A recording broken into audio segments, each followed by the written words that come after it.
19 दिसंबर 1978। Emergency के बाद केंद्र में जनता पार्टी की सरकार थी और मोरारजी देसाई प्रधानमंत्री। देर शाम लोकसभा अध्यक्ष के.एस. हेगड़े ने स्पेशल पावर का इस्तेमाल करते हुए इंदिरा गांधी की गिरफ्तारी का आदेश जारी किया। सीबीआई अधिकारी एन.के. सिंह संसद भवन पहुंचे और तत्काल इंदिरा को गिरफ्तार कर लिया गया।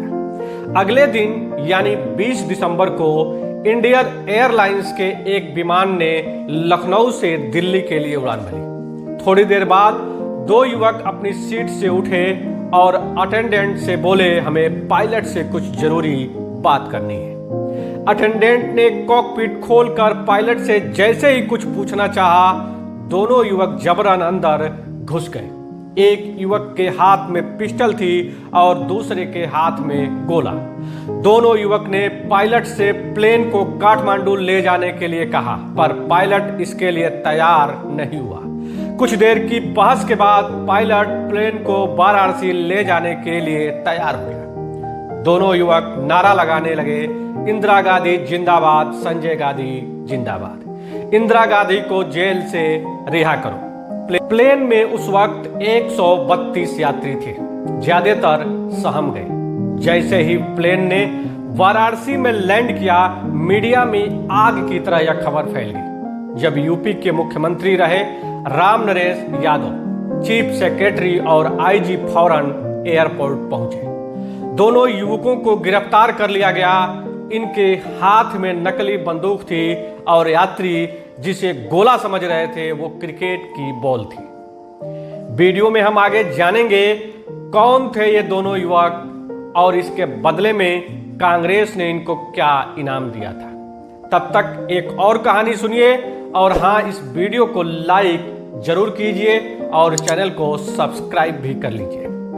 26 साल बाद 18 मई 2004 लोकसभा चुनाव में यूपीए गठबंधन की जीत के बाद सोनिया गांधी का प्रधानमंत्री बनना तय माना जा रहा था, लेकिन ऐन वक्त पर सोनिया गांधी ने पीएम बनने से इनकार कर दिया। प्रधानमंत्री का पद मेरे सामने अगर कभी ऐसी स्थिति पैदा हो जैसे आज, तो मैं अपनी आत्मा की आवाज आज मेरी अंतरात्मा मुझे कह रही, मैं नियामक करने से मना करूं।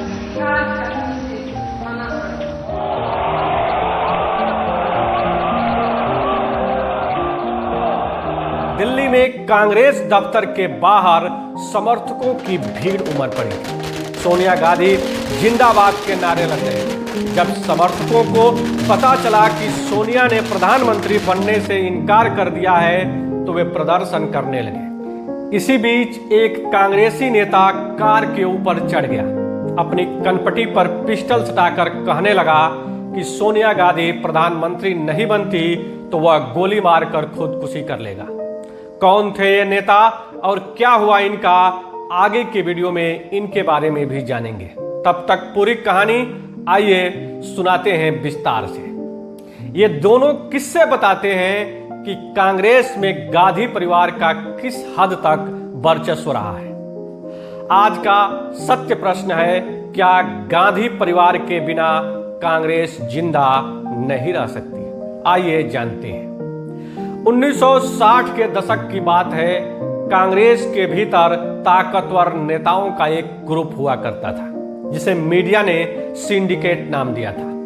पंडित जवाहरलाल नेहरू ने प्रधानमंत्री रहते ही सिंडिकेट के नेता दबी जुबान से चर्चा करने लगे थे कि नेहरू के बाद कौन। इसी बीच 27 मई 1964 को नेहरू का निधन हो गया। अगले ही दिन सिंडिकेट के मेंबर और कांग्रेस अध्यक्ष के कामराज नए पीएम की तलाश में जुट गए। सीनियर जर्नलिस्ट सागरिका घोष अपनी किताब में Indira India most powerful prime minister में लिखती हैं, तब बंबई प्रांत के पूर्व मुख्यमंत्री मोरारजी देसाई की नजर प्रधानमंत्री की कुर्सी पर थी।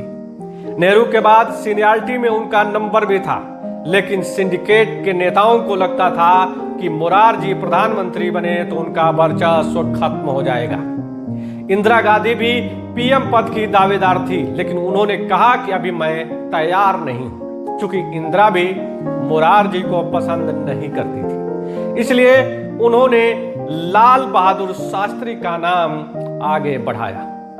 2 जून 1964 को कांग्रेस वर्किंग कमेटी की बैठक में प्रधानमंत्री पद के लिए शास्त्री का नाम प्रस्तावित किया गया। न चाहते हुए भी मोरारजी को सहमति जतानी पड़ी। शास्त्री के पीएम बनने के कुछ महीने बाद ही इंदिरा गांधी के साथ उनकी अनबन की खबरें आने लगी और इंदिरा शास्त्री को बिना बताए बड़े फैसले लेने लगी थी। 11 जनवरी 1966 को अचानक ताशकंद में शास्त्री का निधन हो गया। एक बार फिर से कांग्रेस में प्रधानमंत्री तलाशने की कवायद शुरू हो गई। मोरारजी ने फिर से दावेदारी पेश की। तब सिंडिकेट की पसंद के कामराज थे, लेकिन उन्होंने ऐन मौके पर यह कहते हुए मना कर दिया कि मुझे न तो हिंदी आती है न इंग्लिश, मैं देश को एकजुट कैसे करूंगा। तब इंदिरा गांधी सूचना प्रसारण मंत्री थी। सिंडिकेट की नजर में इंदिरा कमजोर नेता थी, सदन में बहुत ज्यादा बोल नहीं पाती थी। सिंडिकेट को फिर से लगा कि मोरारजी प्रधानमंत्री बनते हैं तो पूरी पार्टी पर उनका दबदबा हो जाएगा, जबकि इंदिरा उनकी मदद के बिना सरकार नहीं चला पाएंगी। 19 जनवरी 1966 को कांग्रेस पार्लियामेंट्री पार्टी यानी सीपीपी की बैठक में इंदिरा और मोरारजी के बीच चुनाव हुआ। इंदिरा को 355 और मोरारजी को 169 सांसदों के वोट मिले। इस तरह इंदिरा देश की पहली महिला प्रधानमंत्री बनी। इंदिरा गांधी के निजी डॉक्टर रहे डॉक्टर केपी माथुर अपनी किताब द अनसीन इंदिरा गांधी में लिखते हैं, पीएम बनने के 1-2 साल बाद तक इंदिरा बहुत तनाव में रही। वह उन कार्यक्रमों में असहज महसूस करती थी जहां उन्हें बोलना होता था।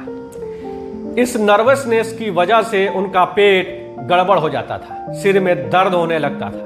इंदिरा की इस असहजता का विपक्ष मजाक उड़ाता था। राम मनोहर लोहिया ने तो इंदिरा को गूंगी गुड़िया तक कह दिया था। इसके बाद इंदिरा ने अपनी रणनीति बदली और सीधे ग्राउंड पर जाकर लोगों से मिलना शुरू कर दिया।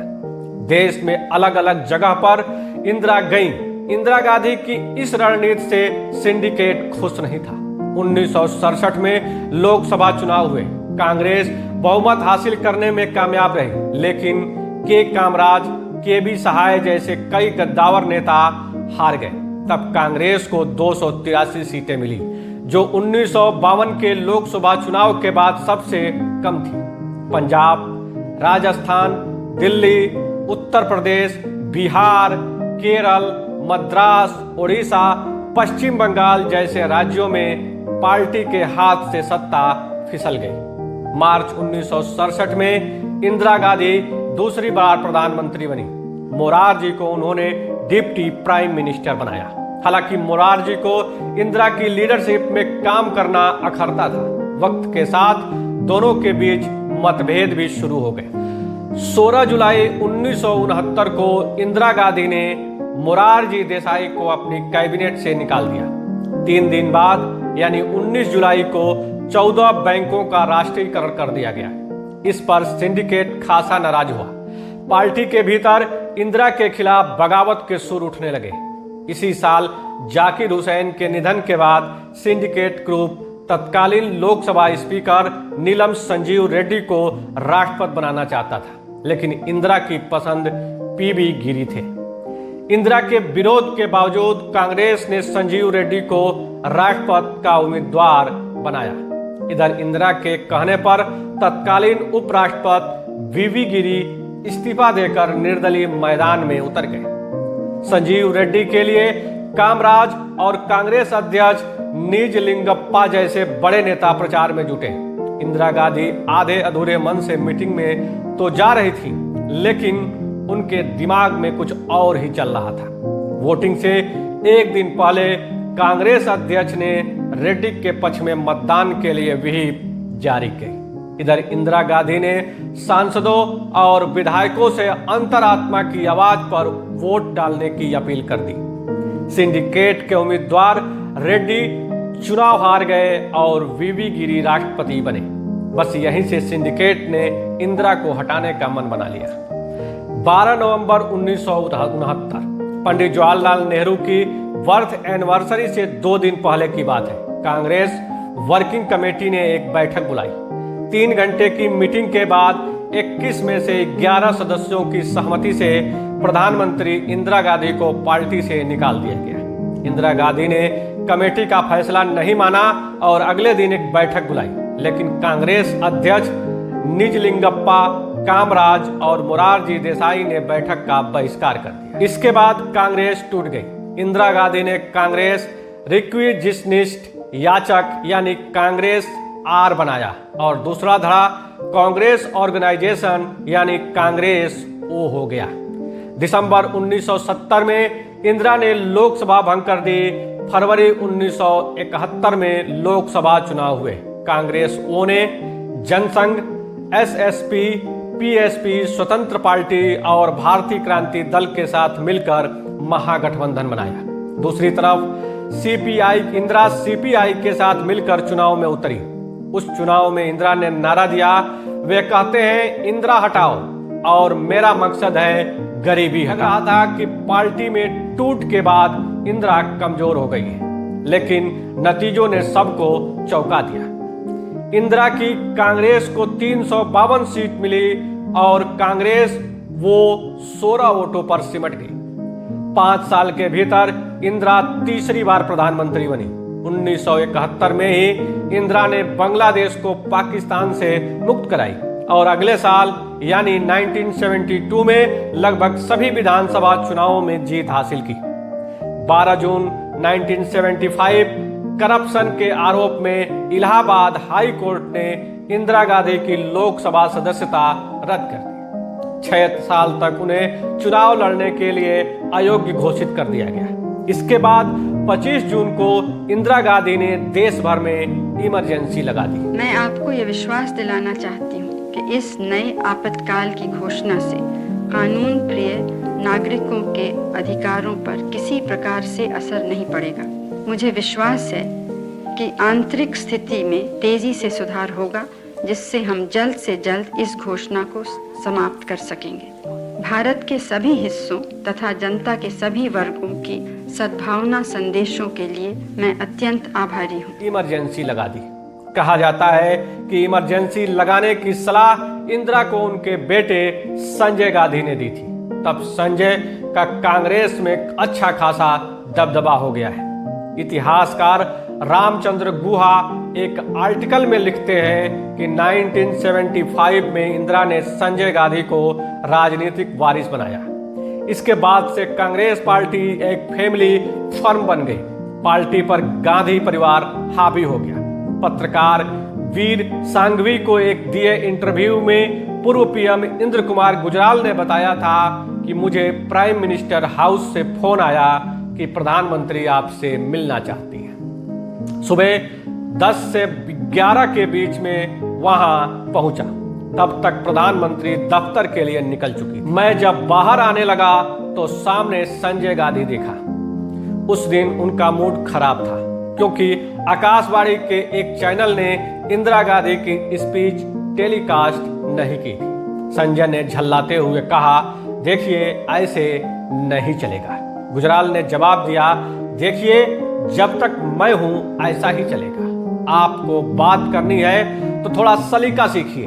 मैं आपकी मां का मंत्री हूं, आपका नहीं। इस घटना के बाद गुजराल को सूचना और प्रसारण मंत्रालय से हटा दिया गया। 1977 में कांग्रेस वो जनता पार्टी के साथ मर्ज हो गई। 1978 में इंदिरा गांधी की पार्टी कांग्रेस आई बन गई। 1984 में चुनाव आयोग ने इंदिरा की पार्टी को असली कांग्रेस के तौर पर मान्यता दी और 1996 में कांग्रेस आई इंडियन नेशनल कांग्रेस के रूप में जानी जाने लगी। 23 जून 1980 को संजय गांधी की मौत एक विमान हादसा में हो गई। 4 साल बाद 31 अक्टूबर 1984 को इंदिरा गांधी की हत्या कर दी गई।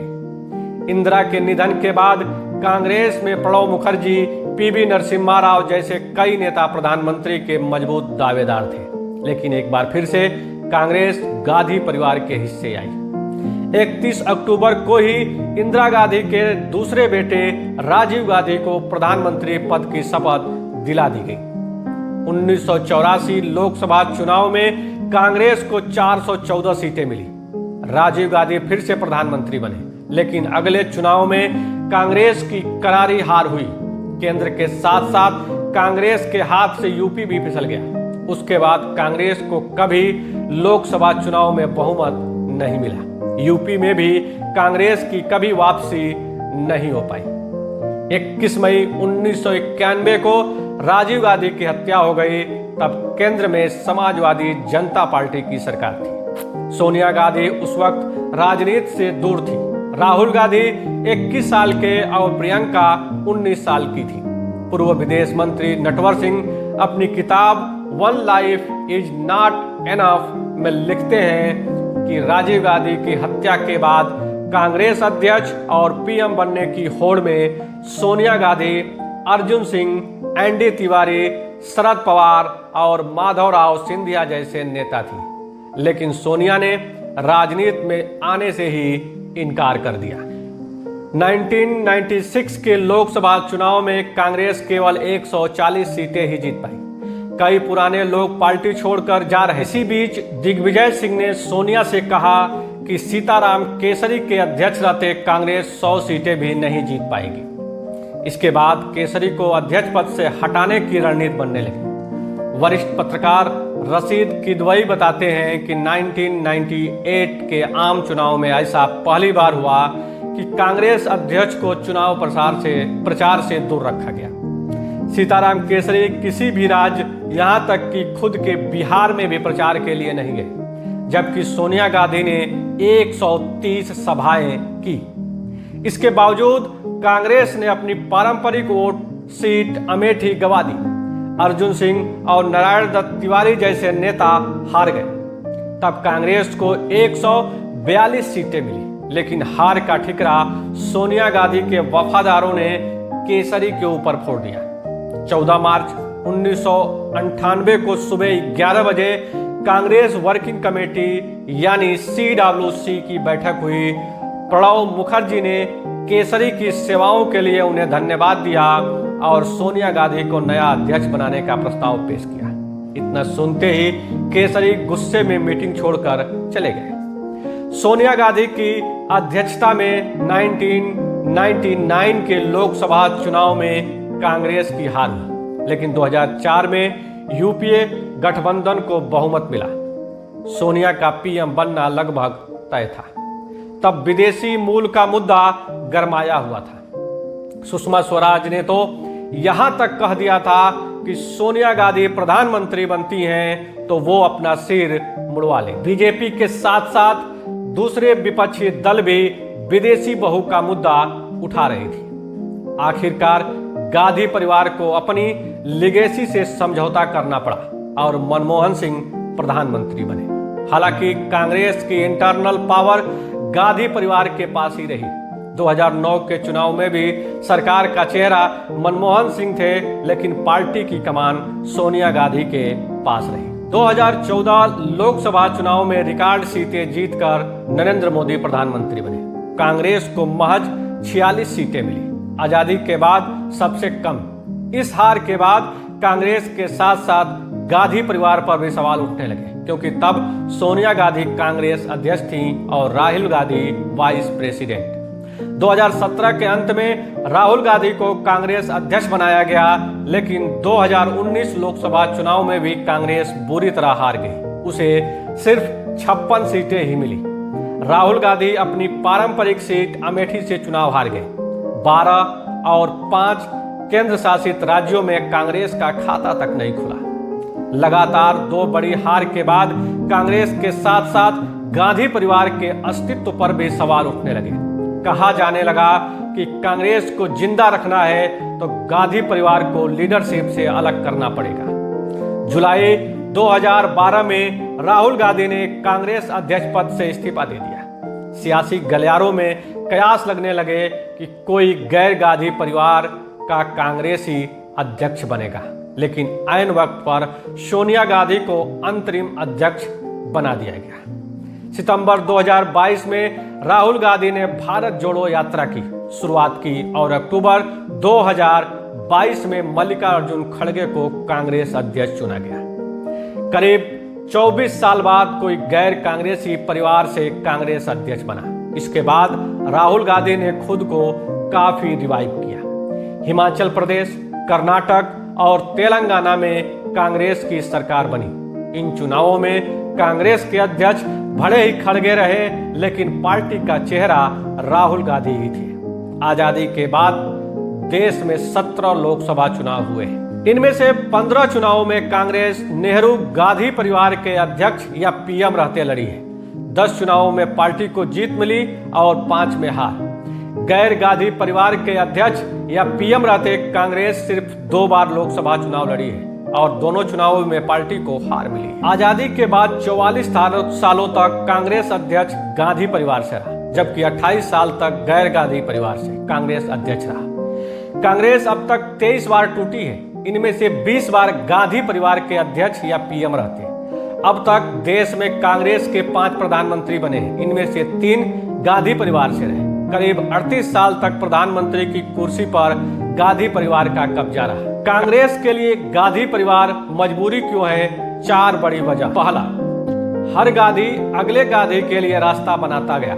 आजादी से पहले मोतीलाल नेहरू ने जवाहरलाल नेहरू को कांग्रेस अध्यक्ष बनाने के लिए महात्मा गांधी से सिफारिश की थी। इसके बाद 1929 में जवाहरलाल कांग्रेस अध्यक्ष बने। प्रधानमंत्री बनने के बाद नेहरू बेटी इंदिरा गांधी को राजनीति में लेकर आए और उन्हें 1959 में कांग्रेस अध्यक्ष बनाया।